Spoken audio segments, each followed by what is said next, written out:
सभी भाई बहनों को जय मसीह की।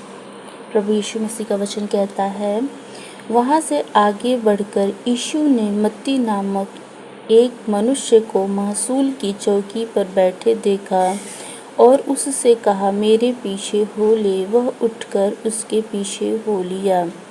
प्रभु यीशु मसीह इज़राइल में जा रहे थे और लोगों को प्रचार करते हुए, लोगों को सुसमाचार सुनाते हुए, लोगों को चंगाई देते हुए आगे बढ़ रहे थे।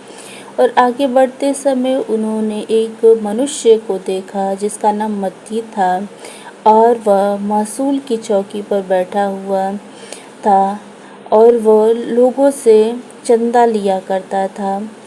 और उससे उन्होंने कहा कि मेरे पीछे हो लो। और वह मनुष्य बिना कुछ सोचे, बिना कुछ आगे पीछे सोचे यीशु मसीह के पीछे हो लिया।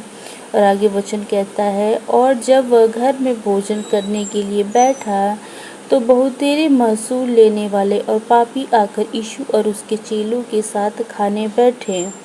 और जब प्रभु यीशु मसीह खाने बैठे अपने चेलों के साथ, तो उनके साथ बहुत सारे महसूल लेने वाले और पापी लोग भी आकर उनके साथ खाना खाने लगे। उनके साथ सभी लोग बैठ गए और बैठ के खाना खाने लगे। और यीशु मसीह ने उनके साथ कोई भेदभाव नहीं किया कि ये पापी मनुष्य हैं, ये चुंगी लेने वाले मनुष्य हैं, ये चंदा लेने वाले मनुष्य हैं और ये लोग छोटे मनुष्य हैं। ऐसा यीशु मसीह ने कोई भेदभाव नहीं किया, सबके साथ बराबरी के साथ बैठ के खाना खाया। यह देखकर फरीसियों ने उसके चेलों से कहा, तुम्हारा गुरु महसूल लेने वालों और पापियों के साथ क्यों खाता है?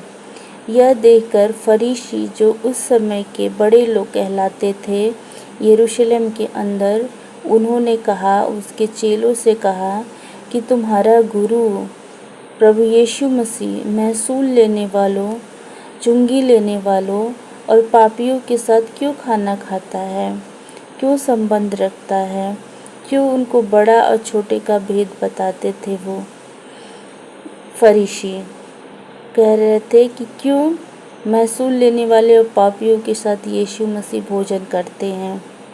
प्रभु यीशु मसीह ने उन लोगों को ये शिक्षा दिया कि मनुष्य जाति में कोई भी इंसान बड़ा और छोटा नहीं होता है, सब बराबर के होते हैं। इसीलिए वो सबके साथ बैठ के भोजन किया। उसने यह सुनकर उनसे कहा, वैद्य भले चंगों को नहीं परंतु बीमारों को अवश्य है। प्रभु यीशु मसीह ईश्वर थे, तो उन्होंने इन बातों को सुना जो वो फरीसी कह रहे थे। तो उन्होंने उनसे कहा कि वैद्य भले चंगों को नहीं परंतु बीमारों को अवश्य है। उस ज़माने में वैद्य हुआ करते थे जो बीमारों को दवा दिया करते थे। इसीलिए उन्होंने इस बात को कहा कि वैद्य बीमारों के लिए होते हैं, भले चंगे और स्वस्थ मनुष्यों के लिए नहीं होते। ये पापी और महसूल लेने वाले लोग ही हैं जिनके लिए मैं उद्धार का काम करने के लिए आया हूँ, क्योंकि ये पापी मनुष्य हैं, इनको ही चंगाई की ज़रूरत है। और जो अच्छे मनुष्य हैं, धर्मी हैं, उनको इससे क्या लाभ होगा। इसीलिए उन्होंने पापियों को ही चुना था। सो तुम जाकर इसका अर्थ सीख लो कि मैं बलिदान नहीं परंतु दया चाहता हूँ, क्योंकि मैं धर्मियों को नहीं परंतु पापियों को बुलाने आया हूँ।